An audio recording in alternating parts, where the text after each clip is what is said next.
20 years worth of tea condensing down into an episode. All into these little mugs. She's a rat. Absolute year of the snake. I knew it. God, oh God. Right, this is being chopped, isn't it? Jesus Christ. We used to take the bus together to high school, so we were good friends because of that. That was like in the 60s, wasn't it? After not hearing from her for months, I get a 3-page Word document. Word document? What? Word document. Looked at your map and you still had an hour to go. You can f off. Like, McFitty biscuit. I wish Yeah, I go saw on. call me that. go and grab him. The concept of you going up to someone and being like, hey, bro. Alright guys, welcome back to Trauma Agora. Today we are gonna spill some hot tea about friendship breakups. So this is, I think, a pretty big topic for a lot of people in their 20s. And I don't know if you saw this on social media, but they said that 2025 was the year of the snake. So it was a lot of people letting go of old friendships. It was all about shedding old things, shedding things that don't serve you. And there was so many people saying, I lost so many friends that year, or I grew apart from so many friends that year. So I feel like it was definitely a big theme in 2025. And I definitely have a lot of stories around it. So we thought we'd talk about it and why sometimes friendship breakups are even worse than romantic breakups, I think. Especially if it's a friend that you've had for like 20 years. Mm-hmm. So true. It's so true. I think a lot of us now, because we're at that age, like we've had friends for like 20 plus years, which is crazy. Like you feel like, oh yeah, I'm just out of high school still. Like a lot of the time, I'm definitely not ready to say I've had most of my friends for 2 decades, but it just really puts into perspective like how long we've actually been working at these friendships and nurturing them and like sticking by people through tough times and vice versa. So yeah, I'm excited. Nina, you've clearly got some tea. I'm ready. I'm ready. Me and Jake have got our little mugs. We're ready. Got 20 years worth of tea condensing down into an episode. All into Let's these do little it. mugs. I mean, my tea is basically, I feel like I have 2 big ones. And they were both friends for a long time. The first one was I was friends with her for 10 years since high school. We went through a lot together. And this happened actually not last year. I think it was the year before, where I felt like I was the one putting in all the effort in the friendship. I don't know if you guys have ever been in that position where you feel like you're putting way more into the friendship than the other person. And because for a long time, I struggled with self-esteem and valuing myself and things like that, I just thought it was normal. Like, I just thought this was a normal dynamic for me to always be, for example, driving to her house, driving hours to see her, being the one to get birthday and Christmas presents so she wouldn't get me anything. Like, Wait, I just thought what? She wouldn't even get you a present. That's weird. Yeah. Sometimes she got me like something very small, but yeah. Like, What? such a weird thing as well. I realized she never commented on my Instagrams. I know that's such a small thing, but she would comment so much on all her other friends. Oh, it's when it's like an anomaly. It's when like, yeah, it's not about it being on Instagram. It's when she's commenting on other people's like- I guess guy friendships are slightly different. For it's not like, babe, you look so hot in that. Like, great ass picture with the boys. Maybe I should start doing that. That could maybe reignite some old You friendships should. that have drifted apart. Yeah, that's cute. Yeah. But I honestly feel like when women, when they aren't doing that, you have a secret hater. When they're doing that for like everyone else, but then they're not doing it for you, it's literally like low-key a hater. It started to our friendship break apart when I was in London with her a couple of years ago. I was sort of in the wrong here as well. I got into a bit of an argument with this other girl that we were staying with. She had known this girl for a few months and she'd known me at this point for 10 years. And she basically sided with this girl but completely threw me under the bus. Not even just side, like, fair enough if that's your opinion and you want to side with her, fine. But she completely threw me under the bus in the process. It caused a whole fight, massive argument with me and that other girl. And it was so uncomfortable. Shit. Yeah. And then after she felt so bad, she was apologizing so much. She was like, I'm so sorry. I love you so much. I don't want to lose you as a friend. She was like crying to me on the tube saying, I don't want to lose you as a friend. I care about you so much. But this is just the proof that actions speak louder than words. And I should have just heard this action and known that she didn't have my back. Because then a few months later, I drove all the way to see her, 3 hours to see her. And then she acted like I was just a guest, like an Airbnb guest, and barely spent any time with me that weekend. And she was just spending her whole time with her boyfriend. Oh, I'll see if we can try and fit you into our plans. And this and that, like What? very strange energy compared to normal. On the way back, I just cried because I was like, I knew the friendship was over. I cried for a 3-hour journey. And then after that, I just couldn't bring myself to keep putting in the effort because I just felt like such a mug driving for so many hours and then having that response. And then I thought, you know what? I'm just going to see if she says anything. She never spoke to me again. Friend of 10 years. Just straight up, just never spoke to you again. Friend of 10 years. Yeah. Fucking No. wild. If this were a romantic relationship, Nina, imagine if your partner just went no contact forever. And that's what makes friendship breakups so unique, because they can explode in your face or they can just disappear outright out of nowhere. Because you've spent 10 plus years with this person, it's almost maybe taking it for granted, and people are quite passive in their friendships. If you do drift apart, fair enough. You can't expect to be the exact same person you were when you were 5 and 25 and have the exact same shared values as your bestie from primary school. You might drift away at that point, but it's crazy how many stories of friend breakups can often end in, I just thought I'd not like shit test, but make sure I'll not message them, see if they contact me. And then that's the end of this 10-year investment. Is a phrase called sunk cost fallacy. And means you continue investing into something, even if it's not good for you anymore. And I think these are very common, especially once you've grown apart. You continue to invest in it, but it's actually having more and more of a drain on you. I think one of the big signals for me in having a friendship breakup is, does it drain my energy hanging out with them, or does it give me energy hanging out with them?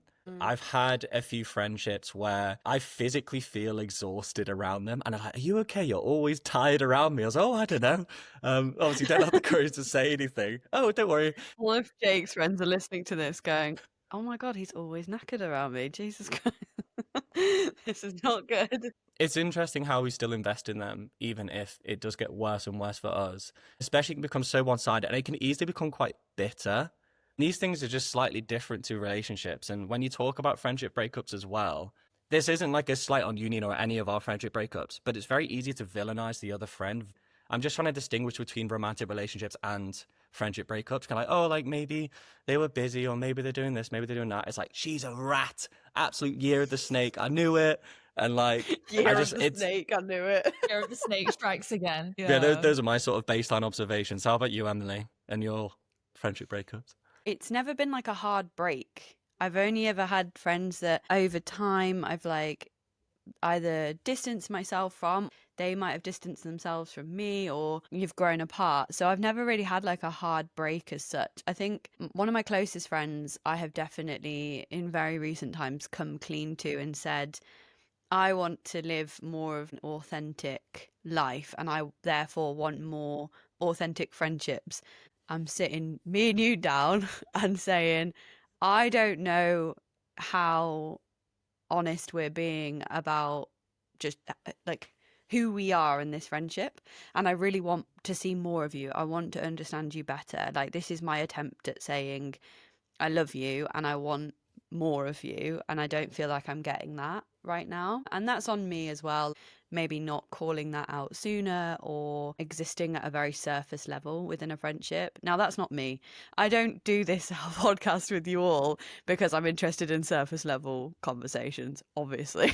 I'm very much a DMC type, and there's a point at which I can do small talk and whatever with my closest friends before I'm just cut the shit, guys. What do we do? So I've only had that conversation once, and it was literally a month ago with one of my friends. And the flip side of that, by the way, has been amazing. We've grown closer. We've had a lot more DMCs. Literally the other day we were sat in the car for 2 hours in the middle of the day, and she was only dropping me off at home, and we just chatted and chatted and chatted on that deeper level, which is exactly the sort of thing I miss. It reminded me of when you're at uni and stuff, and you've grabbed a McDonald's at 2 a.m. after the club, and you're going home and you sat in the car just nattering. It was that kind of thing. So yeah, I've never really had a hard break, but your friendships always, like a romantic relationship, your friendships deserve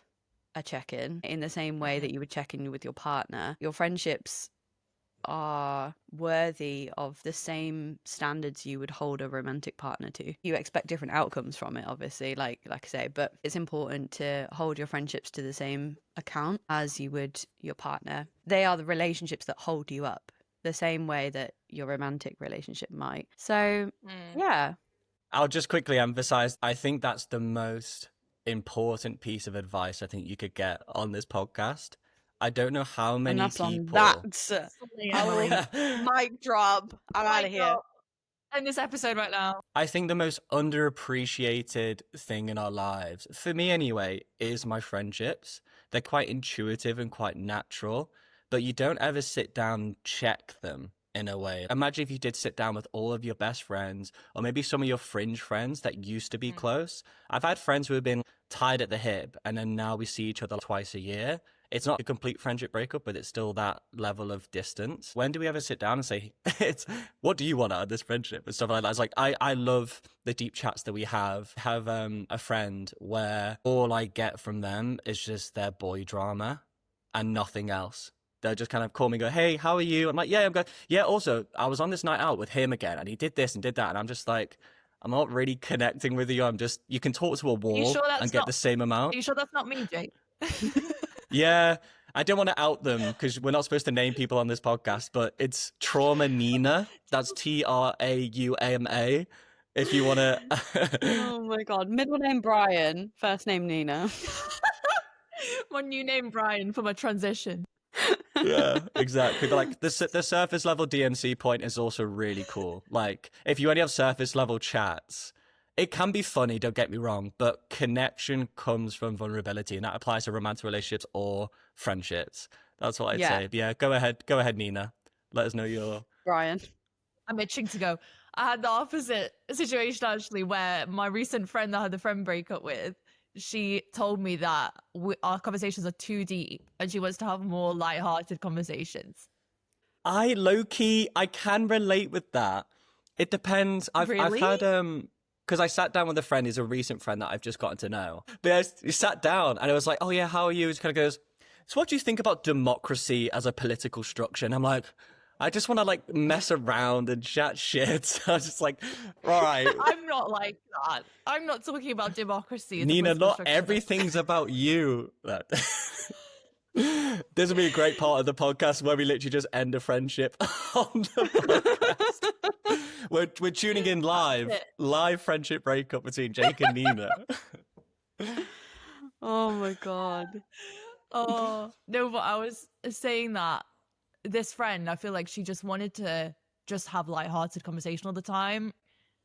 Yeah, she just didn't want to face deep topics, because I feel like that's what happens when you grow apart, I guess, and you only catch up a few times a year. It is catch up, and you are saying what's going on in this area of your life, what's going on here, and that's very normal. The catch-up cycle. We need to speak on that as well. Yeah, let's talk about that. But then she was like, "Why don't you send me more memes?" And I was like, "Well, because we speak once every 3 months. You don't Sorry, reply that's to my really. I'm sorry. I'm cringing. That's at the that. most Gen Z thing I've ever heard. You don't send me enough memes, therefore we're not friends. Why don't you send me more funny videos? Because you replied to every text message once in 3 months. Why would I send you funny reels?"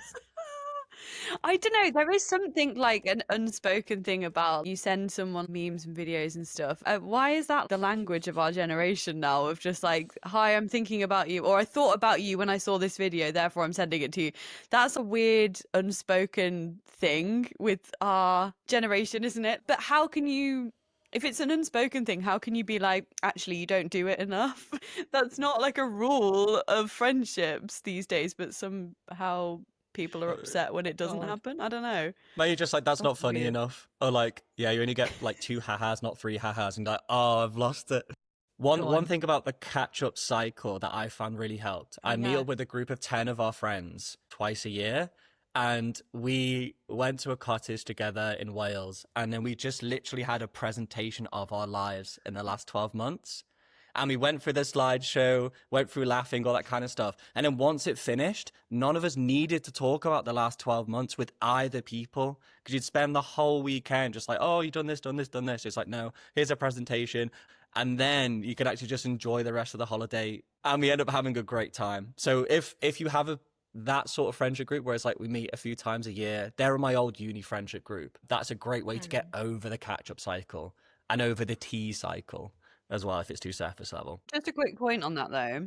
I feel like, Nina, maybe you're going to end up saying a similar thing to me. Do you not think that, say, you include in your little presentation, and I love it, by the way, I think that's really fun, but if you have gone through like a breakup or some sort of grief, like particularly like rough thing, do you not think you're just skimming over that a bit? Do you not pause for thought and just go, holy shit? Or I wouldn't want to be reporting back the summary of my breakup to my mates. I would have wanted my mates to be there in the heat, in the thick of it, so that I could lean on them when I actually wanted them, not after the fact. Do you know what I mean? Like, I'm not trying to poo-poo the idea. I think it's fun, but Don't poo-poo my ideas again.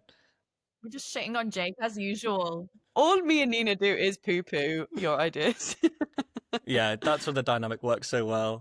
We had some feedback from the first episode. It was like, Jake, you must be, although you have a really insecure attachment style, you must be really secure to handle the roasting that you get from Nina and Emily every episode. I was like, thanks, man. Thanks, Jake, in Nina's accent. Savage. I love it. I love it.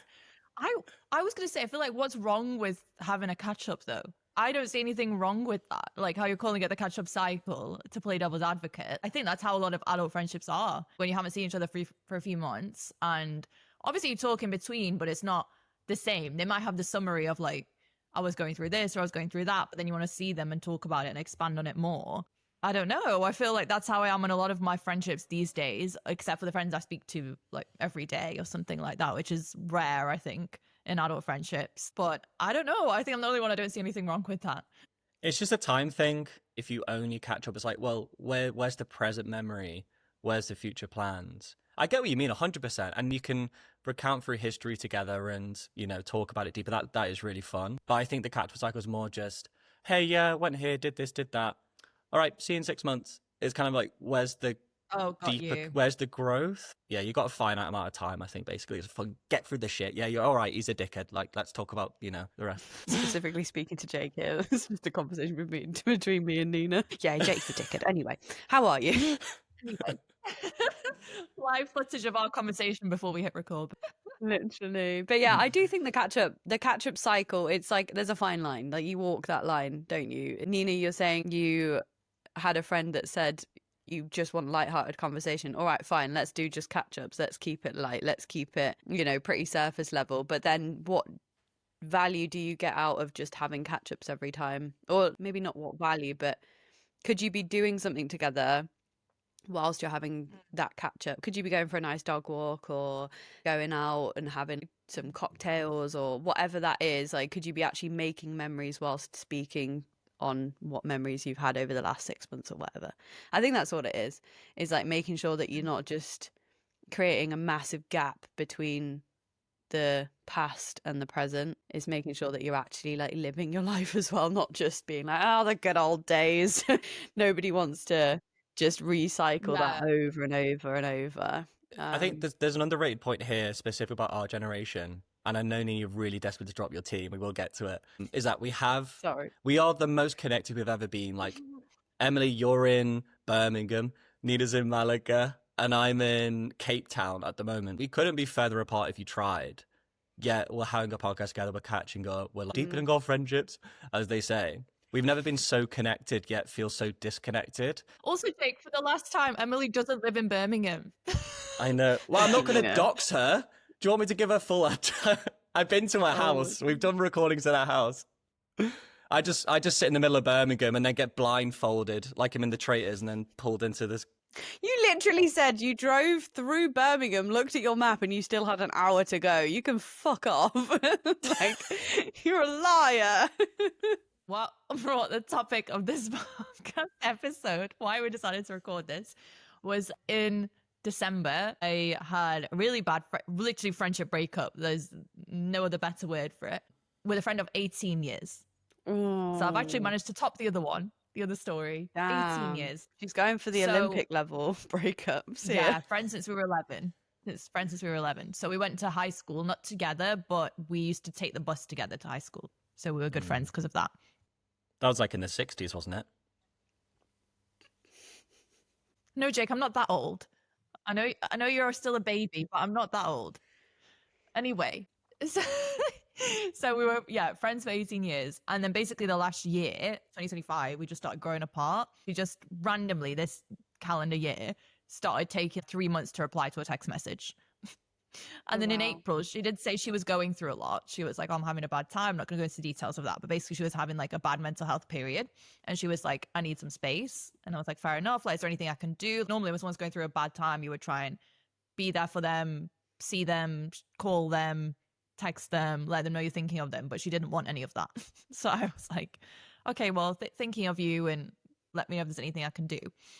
And then I obviously moved to Spain. I had a massive move this year. So I moved my whole life to Spain, and she had basically ghosted out of my life for the whole year. Finally, in August, I said something to her, and I said, I just really miss you as a friend in the nicest way possible. I really don't want to lose you. You know, I feel like I was worried I upset you, or, you know, what's going on? And then she was just like, oh, nothing, you know, it's just I'm having a bad time and I need space and whatever. And I hope you can respect that. I was like, okay. And then again, went back to Spain, didn't really hear from her. In December, I get 4 days before Christmas, after not hearing from her for months, I get a 3-page Word document sent to my WhatsApp. Word document? What? Word document. First of Sent to all, my red WhatsApp flag. Word document. Of this is why I don't want to be your friend anymore, basically. Is that? I feel like that's a No. journal. That's a journal that shouldn't have been sent to someone. Have been sent. Yeah. It was just so long. And she What? honestly, reading this, I was like, this person, everyone I showed it to was like, this person is like not mentally okay. Oh, Apparently she's my. fine, because I have a mutual best friend with her. So this is how I know how she is Right. at the moment, that like he said she's doing okay. So, and I hope she is. But honestly, like how this read, how she'd written it was just ridiculous. Like, it had no point. It was just meandering everywhere. So anyway, it's just this 3-page long rant. And I read it several times. I was trying to glean points from it. And she said that when I spoke to her in August, during this year, I hadn't supported her. And I was like, I feel like I really tried. How else was I Please. supposed to support you? I feel like I really tried, but you said you didn't want to hear from anyone. So what am I supposed to do? Even then, I would text and check in and just be like, just thinking of you. You don't need to reply, like, just thinking of you or something. Oh, that's quite kind. Wow. And That's apparently very that still was not enough. And the fact I dared to bring up my feelings about the situation in August and just say, I'm feeling her, I moved to a new country, just hope I've not upset you. She said that was me launching a personal attack on her. And she went in a whole rant about the situation. So that was one thing. She said that I don't support her properly. And then the other thing was that she felt like she didn't want to have a conversation with me about it because I never apologize, apparently, even though I do a lot to her. I'm baffled, guys. What the fuck? What So the do you know what she fuck? said? She was just like, you can reply if you want to, but I probably won't read it. And she was like, I'm going to archive this chat. I'm going to leave all of our group chats, but I don't want to leave on Oh. bad terms. So I still want to say happy birthday and Merry Christmas to you. So I'm going to go ahead and do that. Imagine if your ex said that to you. Like, here's a 3-page essay why I want to break up with you. I still want to message you Merry Christmas and Happy Birthday. So just by the way, like, just keep that kind of level of contact. But otherwise, I'm cutting you out my life. Yes. Okay, bye. Isn't that absolutely nuts? Like, That's crazy. everything was on her terms. I realized as the whole friendship, I'm an only child, guys. So I know I have only child syndrome to some extent. This person has only child syndrome times 100. That I've never met anyone like this. Just everything is on her terms always. We would go to her house. She'd make us watch a movie we didn't want to watch. She'd like make us watch a TV show we don't want to watch. We'd always meet on her terms at the time she wanted, at the place she wanted. And she'd always use her health as an excuse. So we felt like we couldn't argue. She'd be like, I'm not feeling Right. well, I'm this. But then when it's 18 years of this, Yeah, there's a Mm. point where you have to draw a line and say, look, okay, fine, if your health isn't great, like that's fine. I'm not going to speak to that because that just seems like a bit of a dud argument. But yeah, there's other narcissistic type behaviors that would fall around all of that would just make you go, okay, fine. Like, this relationship isn't suitable for me and my circumstances are also complex. There's a middle ground for all of us, surely. But like, that's mental. 3-page document. When you mention like checking in with your friendships, Emily, it's so easy to be quite narcissistic in friendships if you are very passive. Yeah. Because they are yeah. fairly passive how they develop, so you can just take them easily for granted and then secretly resent them, but then still have this, you know, friendship for ages, and then it's built up in her mind. She's like, I'm going to do this for me, la la la la la, send it off and be like, I'm such a good person, I love myself. And it's just crazy worldview. Wow. It's like she gave closure to herself. Yeah. Yes. Yeah. Which, like, she didn't give a shit about me whatsoever. None of that was about me. And you know what she said to my mutual best friend? She said, because he said about this whole Merry Christmas thing, and she did say Merry Christmas, by the way, a few days after this, and I never replied to either message. What? Yeah, I know, unhinged. And she said to this, our mutual friend, because he was like, are you sure you want to send Merry Christmas and stuff? I feel like people, they probably won't want to hear that. Because, by the way, she did this to our other friend in the group at the exact same time with similar reasoning. So there's four of us in this group. And So she was busy writing like 6 pages. She was up here writing a dissertation for no reason. Nothing to do. Nothing to do, clearly. She doesn't have a job, so yeah, she just sat at home.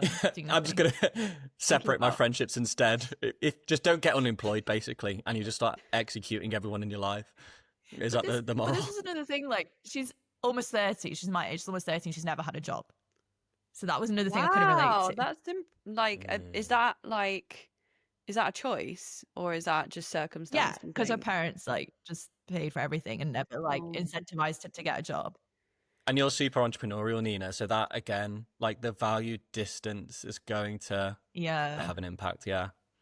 Crazy. It's just the more that we grew up, the more I just feel like we grew apart. I feel like I traveled, I worked a lot. I'm very entrepreneurial. Like, she just stayed in this at-home mindset, had always been a perpetual student and tried and done so many like different uni courses and still had this mindset. I almost feel like she was still in this mindset of how we were when we were teenagers, because that's the two things I picked up from this message was one, and the reason she cut my friend off, the other guy off at the same time, was one, because she wants people around her that are just yes men, and me and this guy are not that. And our other mutual friend, he's a lot more, he won't mind me saying this, he's kind of peacekeeping, and he's not necessarily going to say, I think you're wrong in that or something, or like be harsh or question something. He'll just take something at face value. If she says, oh, I'm actually fine, he's not going to be like, are you sure you've said this or you've done this?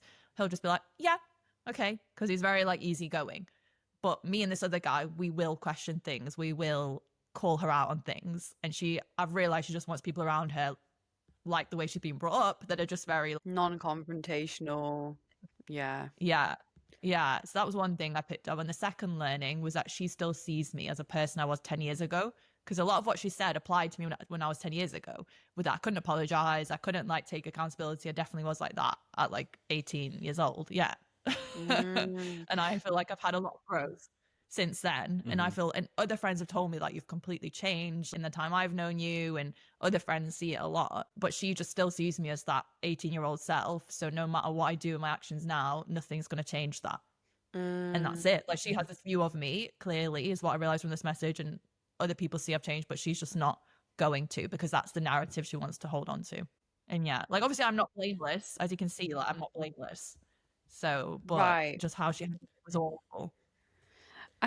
It seems like such a complex situation, but at the same time, there are some like very key themes that I think we all, with friendships that we've had since we were young, we've all experienced some sort of butting heads over like, oh, you're not the same person that you were like 10 years ago or 15 years ago. That's something I've experienced. Jake, I'm sure you have too. There's always like a push and pull, because you grow up and you split into like different jobs and careers and stuff. And then all of my friends, for example, well, not all of them, but most of them work in some sort of public sector job.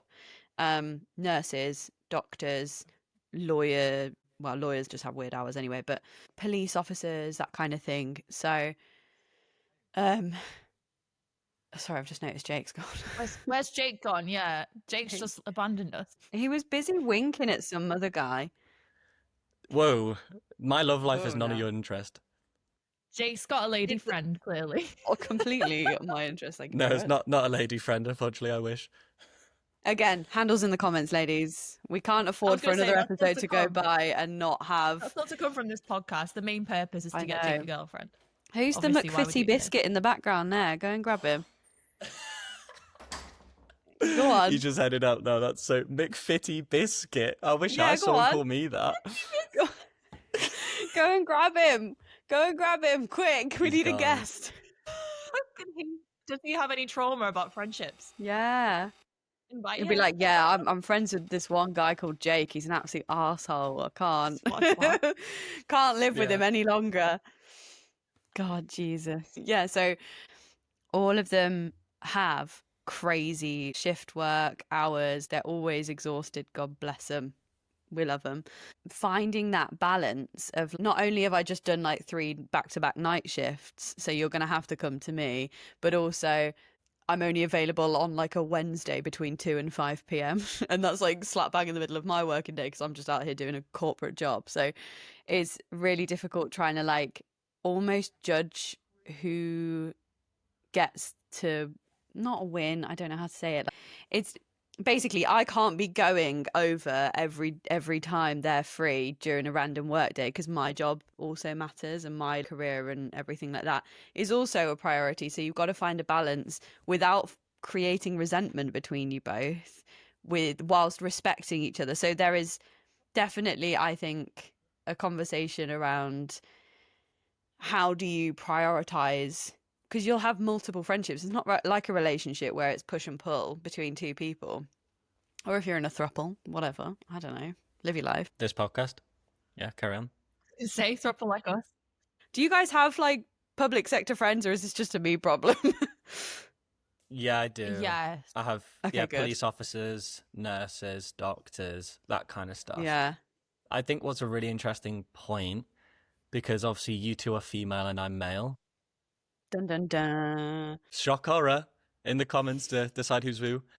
I think with me and with men, although you can say that, yes, there's less close friends that we have, it feels way easier to maintain friendships. Like there's the meme that goes around that like men won't see each other for 6 months, just dap and then just have the best night together. Whereas I feel like with women, they have to be a lot more contact, a lot more touch points, like more nurturing.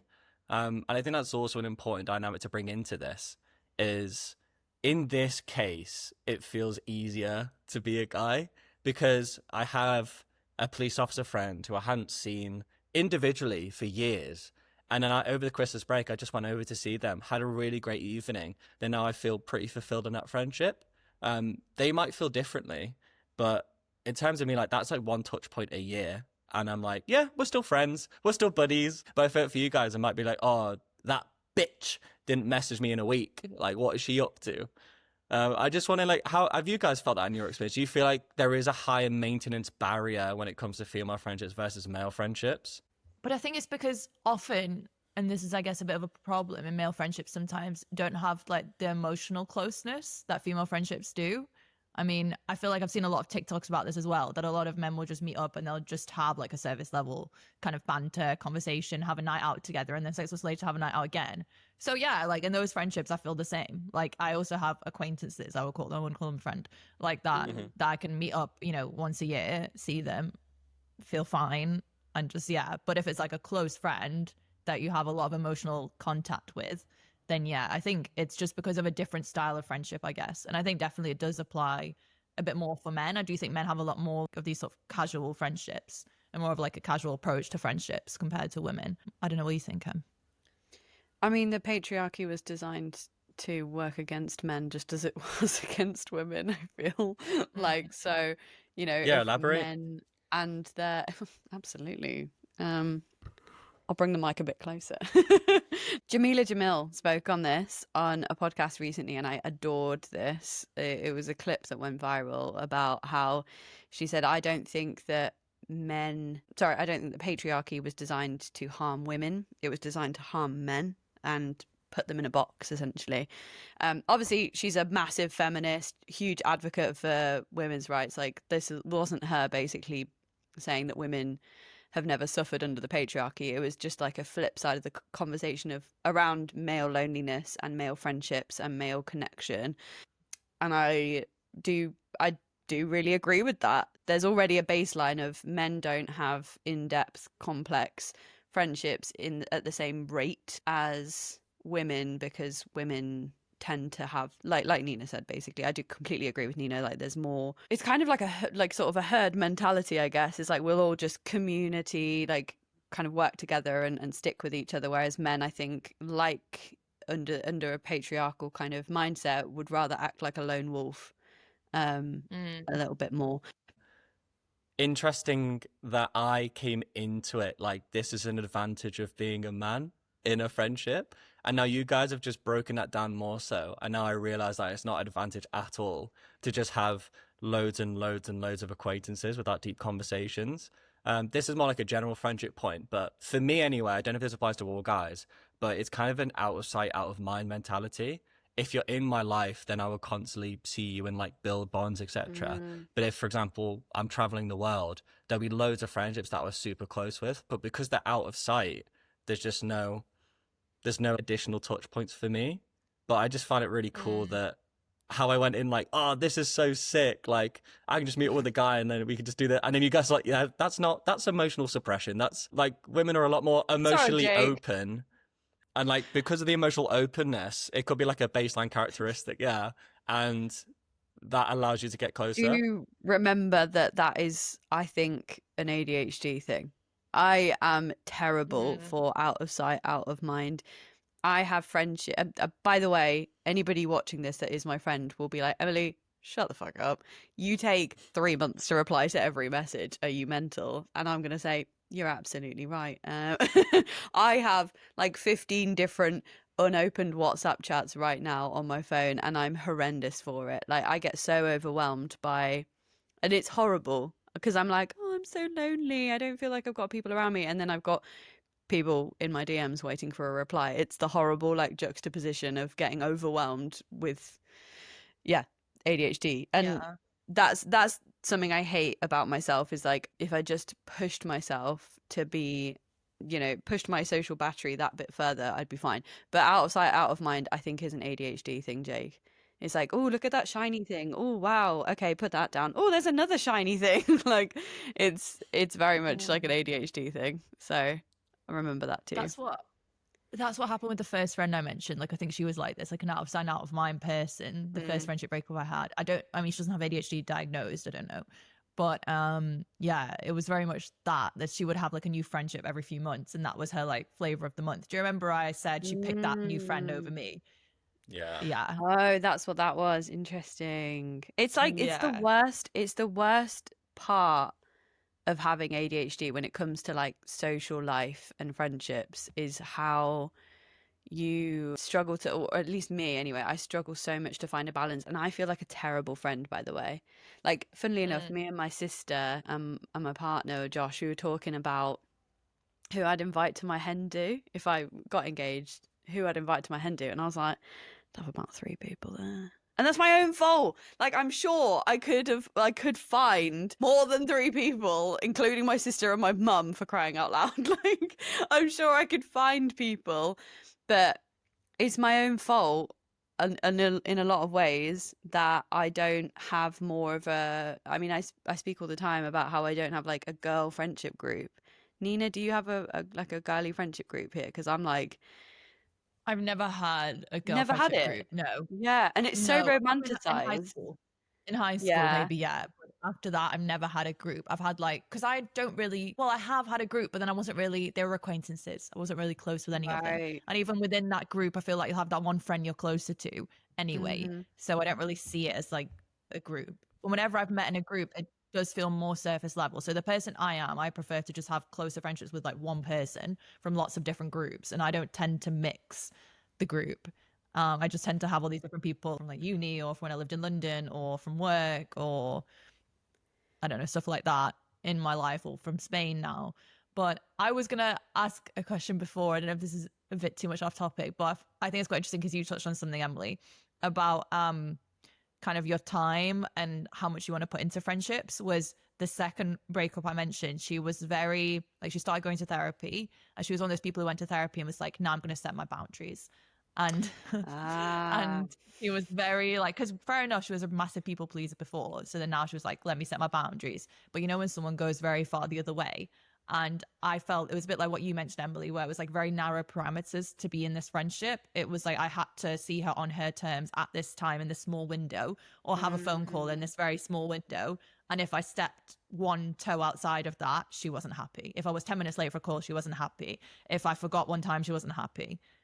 Wow. I mean, by the way, like, The parameters that I spoke about before were that's the only time we're free. It's not like my nurse friend who I adore. She lives down in London, so already that's a bit of an issue, like just distance.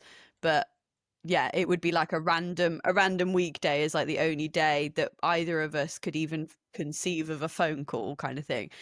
That on the other end is so it's just limiting. Like you're limiting. Why are you creating like a negative like association with speaking to that like why is that friend creating a negative association with speaking to her? Well, if you don't join the phone call on time and there's going to be repercussions, like chill out a bit. Like That's how I felt. it's Yeah. not, yeah, I understand you, for example, would get concerned if a friend was late to phone calls or like just didn't show up or whatever, and they started gradually ghosting you, for example, but you can't hold people down like that. And we're in our late 20s, like we've all got shit going on.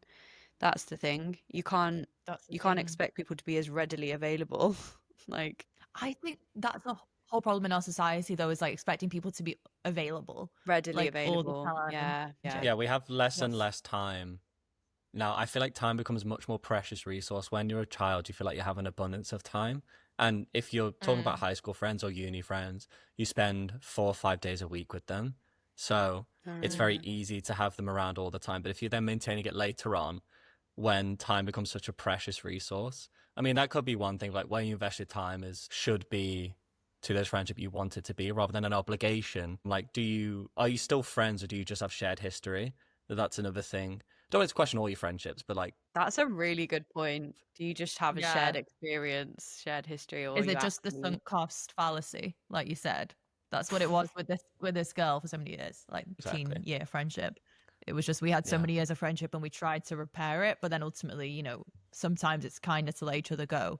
Because I think when you do just grow apart into different people, there just starts to be resentment on both ends. Like she, fair enough, had her resentment for me for a few years building up clearly and wasn't able to communicate it. And I also had my own resentment, but I just kind of shelved it. And I actually didn't realize how angry I was at her as well until all this happened. Sometimes I think in those situations, it's just better to have an honest conversation and just let each other go. 100% Yeah. agree? Anyways, on that. Should we stop wrapping up? Yeah. Yeah, I because think so, yeah. I have to go. Before it gets out of Maybe. hand. Yeah. We do like a little one-liner. There's the famous quote that blood is thicker than water, but the expanded quote is the blood of the covenant is thicker than the water of the womb, which means that Boom. So it's the opposite. Oh, It is the Nina's just opposite. finding this out live. Yeah, it's the opposite. So it shows like how No important way. friendships are because you choose them. But again, it's like if they're an energy gainer or an energy drainer, do you feel more yourself around them? Do you feel less yourself around them? Do you need to wear a mask? I think you don't need to really cost benefit analysis all your friendships and do what Nina's friend did, which was send a 3-page essay of like, I've made a conclusion, like doing P chains and stuff of like, this is why I don't want to be friends with you. Not necessarily that. Keeping an eye on your friendships, especially in your 20s and 30s, when they become more scarce, you have less time, and they actually become way more important to you, especially if you're having 10, 20, 30 year long relationships or friendships, depending on how well you get on with them. But checking in on them and maybe having those conversations depends on the friendship. Some of them you can sit down and be like, hey bro, what do you want from this? Because I love you, man. And then you can just start going into deep stuff. And then other ones will just be like, I'm going to reach out a bit more. I'm going to see them like 3 times a year, 4 times a year instead of once a year. It depends. I mean, it's probably a male perspective, but I think those would be my concluding points. The concept of you. Just dapping up. Concept of you going up to someone and being like, hey, bro. That was red pill Jock. We're not coming out masculine on enough. purpose again.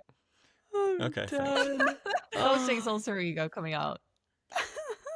Honestly, my God. final point is just similar to Jake's of just assess how you feel with the person, because I think we can ignore that for so long and our intuition never lies. Like you said, when you come away and you're feeling drained afterwards, that's probably a sign to reassess that friendship. And I'd say my advice is just communicate, be open and honest. You know, don't do what this person did. It just randomly cut off a friend of so many years. Communicate, say how you're feeling, see, at least even if you made a decision that the friendship's not for you or you want to reduce the friendship, at least give the other person a chance to respond, to think about it, to I guess, have more of a conversation about it and see if you feel like you can resolve it, or even just to leave it on a nice note. But that's my advice, is definitely check in with how you feel after the person. Don't let the resentment build up. Learn from my mistakes. And yeah, that's it. Emily?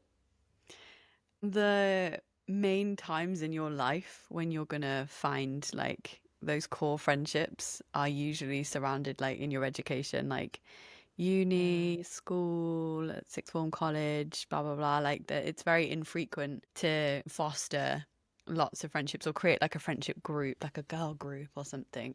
In like work, it's very difficult. You're in like a proper melting pot when you get in the workforce. Emily, what about our group? Well, yeah, okay, fair enough. That's a good point. But Jake's one of the girls. to be honest, we were lucky though, right? Because we've had an experience of working around people that were mostly our age. I think that set us up pretty well. Like any other office job that I can think of, I was in and amongst like 18-year-olds as much as I was people hitting retirement. So it was like a total melting pot of people. And my piece of advice from this would be, don't neglect the opportunities to go out and make new friends in your 20s, in your 30s. Go and try like new hobbies, join your run clubs, go and do some like yoga or whatever it is you're into, to find people with a common thread of interest. And yeah, basically don't shut yourself off from the opportunity of finding new friends at this busy age that we're at, because that's how you end up, you know, having very surface level conversations. And also that's how you end up just keeping the old friends that you've got, maybe being scared to let them go because they're the only friends you've got, just reminiscing about the old times and just being, oh, well, you know, when we were back in school, like, this is hilarious. Do you remember so and so? Like, you end up in a catch-up cycle. You end up in just a cycle of poor quality friendships. So hold your friends to account, like Nina and Jake said, of course, and like hold that relationship to the same standard as you would a romantic relationship. But also, yeah, get out there and see who else is out there to, you know, broaden your... Yeah. Okay, well, we'll see you guys in the next Oh, episode. To new friends, to old friends. To new friends. Yeah. Bye. Bye. All right, that's it for today's chaos. Thanks for joining us in the Trauma Agora. If you can relate, make sure you hit follow, send it to your mate who really needs to hear it, and come and find us on socials for some extra nonsense. We'll be back in 2 weeks. Same vibes, new existential crisis. See you then.